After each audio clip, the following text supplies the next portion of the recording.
আসসালামু আলাইকুম আরহামতুল্লাহ। সম্মানিত দিনী ভাই ও বোনেরা, আজকে আমি এমন একটা দোয়া বা আমল তোমাদেরকে শিখিয়ে দিব। এই দোয়াটি বা আমলটি করলে তোমরা যদি নিঃস্ব অবস্থায় থাকো, সব কিছু থেকে তোমরা যদি নিজেকে নিঃস্ব মনে করো এবং তোমরা যদি হতাশাগ্রস্ত হয়ে পড়ো, তাহলে এই দোয়াটি যদি তোমরা পাঠ করতে পারো, ইনশাআল্লাহ আল্লাহ পাক তোমাদেরকে নিঃস্ব অবস্থা থেকে বের করে আনবে এবং তোমাদেরকে মনের প্রশান্তি দান করবে এবং তোমাদের মন থেকে যত অশান্তি আছে সব দূর করে দেবেন ইনশাআল্লাহ। তাই প্রিয় ভাই ও বোনেরা, এই ভিডিওটি তোমরা শেষ পর্যন্ত দেখবে, আশা করি খুবই তোমাদের কাজে আসবে। সম্মানিত ভাই ও বোনেরা, যারা এখনও আমার চ্যানেলটিকে সাবস্ক্রাইব করোনি, একটা সাবস্ক্রাইব করবে, লাইক করবে এবং যদি বোনটিকে ভালো লাগে, আমার যদি দোয়া আমলগুলো তোমার ভালো লাগে, একটা কমেন্ট করবে। প্রিয় ভাই ও বোনেরা, চলো জেনে নেওয়া যাক আগে দোয়াটি কি।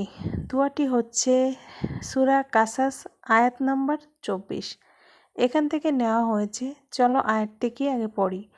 রাব্বি ইন্নি লিমা আনজালতা ইলাইয়া মিন খাইরিন ফাকিরা।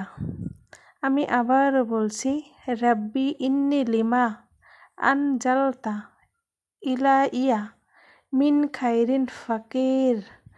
ঠিক এইভাবে আমার মতো ভেঙে ভেঙে তোমরা পড়বে। যখনই তোমার নিজেকে নিঃসঙ্গ, একাকী বা তুমি সব কিছু থেকে নিঃস্ব হয়ে গেছো যদি এমন মনে করো, তাহলে সুন্দরভাবে অজু করে যে তুমি যখন ফজর ও মাগরিবের নামাজ পড়বে তখন এই আমলটি করতে পারো। এছাড়া যখন তোমার একাকী মনে হবে, নিঃস্ব মনে হবে, তোমার সব কিছু শেষ হয়ে গেছে এমন মনে হবে, তখন তুমি সুন্দররূপে অজু করে এই দোয়াটি 3 বার পড়বে।